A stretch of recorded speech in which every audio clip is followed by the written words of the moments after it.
हमारा private part dark हो गया है, उसमें इचिंग होती है, स्मेल आती है। अगर ये सारे मसाइल आपके साथ भी हैं तो ये वीडियो आपके लिए हो सकती है। इस वीडियो में लास्ट तक बने रहिएगा। तो बात कर लेते हैं कि हमारे प्राइवेट पार्ट से स्मेल क्यों आती है, हमारे प्राइवेट पार्ट में इचिंग क्यों शुरू हो जाती है, या फिर हमारा प्राइवेट पार्ट इन्फेक्शन का शिकार क्यों हो जाता है, वो डार्क क्यों हो जाता है। इन सारे टॉपिक्स पे आज हम बात करेंगे। सबसे पहले हम बात कर लेते हैं कि हमारा प्राइवेट पार्ट डार्क क्यों होता है। तो हमारा प्राइवेट पार्ट डार्क इसलिए हो जाता है कि हम लोग डिफरेंट किस्म के रॉन्ग मेथड्स यूज़ करते हैं अपने हेयर रिमूवल के लिए। जैसे कि हम डिफरेंट किस्म की केमिकल्स से भरी हुई क्रीम्स यूज़ करते हैं, या फिर हम लोग वैक्सिंग का इस्तेमाल करते हैं, जो कि इंतहाई ख़तरनाक और हमारे लिए बहुत ज़्यादा नुकसानदेह साबित होती हैं। अब वैक्स के बारे में सबसे पहले बात कर लेते हैं। वैक्सिंग वैसे तो हमें इजी लगता है और उससे हमारी जो ग्रोथ है वो भी बहुत लेट होती है, काफ़ी लेट होती है, लेकिन वो हमें नुकसान क्या देती है वो मैं आपसे आज बात डिस्कस करना चाहती हूँ। वैक्सिंग हमें ये नुकसान देती है कि एक तो हमारी वो जो स्किन होती है, वो जो हमारा इंटीमेट एरिया होता है वो बहुत ही ज़्यादा डेलिकेट होता है, जिसकी वजह से हम जब वैक्स को की स्ट्रिप को लगाकर उसको पुल करते हैं तो उसमें खिंचाव पैदा होता है और आपको ब्लीडिंग भी हो सकती है, जो कि आपके जो फॉलिकल्स होते हैं, हेयर फॉलिकल्स होते हैं उसके अंदर से। और जब आपको ब्लीडिंग होती है, जब आपको वो एरिया बर्न होने लगता है, जलन होने लगती है, उसके बाद वो डार्कनेस की तरफ चला जाता है। अब हम बात कर लेते हैं कि जो डिफरेंट किस्म की मार्केट में क्रीम्स अवेलेबल हैं वो हमें क्या नुकसान दे सकती हैं। उन क्रीम्स के अंदर इतना ज़्यादा केमिकल होता है कि जो हमारे जो हेयर्स होते हैं उनको जड़ से निकालने का काम करती है या कर सकती है। तो फिर आप सोचें कि उसके अंदर किस किस्म के हार्श केमिकल्स इस्तेमाल किए जाते हैं।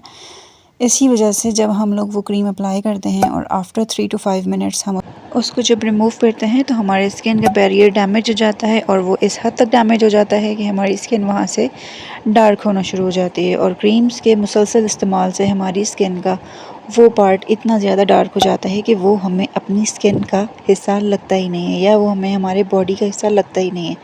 तो मैं आपको कभी भी रिकमेंड नहीं करूँगी। तो फिर आखिर हम ऐसा कौन सा मेथड यूज़ करें जो कि हमारे लिए सेफ़ भी हो और हमारी स्किन के लिए नुकसानदेह भी ना हो।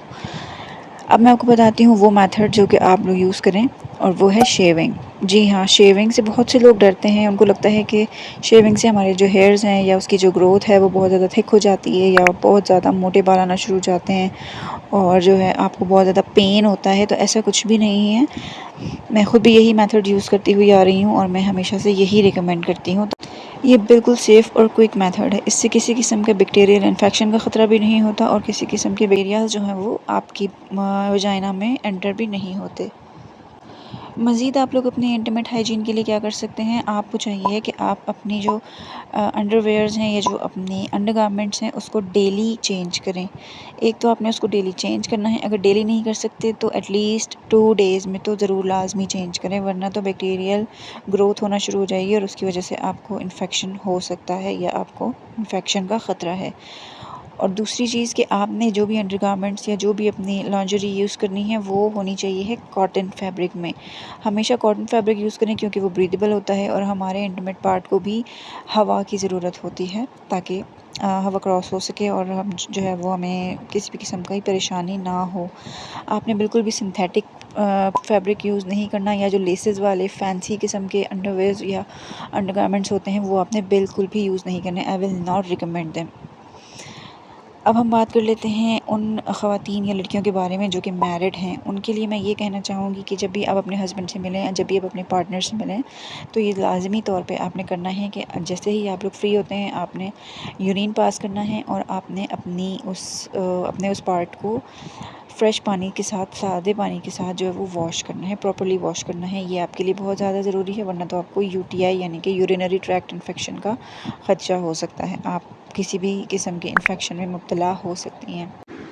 तो ये थी जनाब कुछ टिप्स एंड केयर जिसके ज़रिए से आप अपनी इंटीमेट हाइजीन का प्रॉपर्ली ख्याल रख सकती हैं और किसी भी किस्म की बीमारी से बच सकती हैं। वीडियो पसंद आई हो तो लाइक ज़रूर कीजिएगा और अपनी फ्रेंड्स के साथ शेयर ज़रूर कीजिएगा। उम्मीद है आप लोगों को वीडियो बहुत पसंद आई होगी। कमेंट करके अपनी राय का इजहार भी ज़रूर कीजिएगा, मुझे इंतज़ार रहेगा। Thank you so much. मिलते हैं किसी अगली वीडियो में। अल्लाह हाफ़िज़।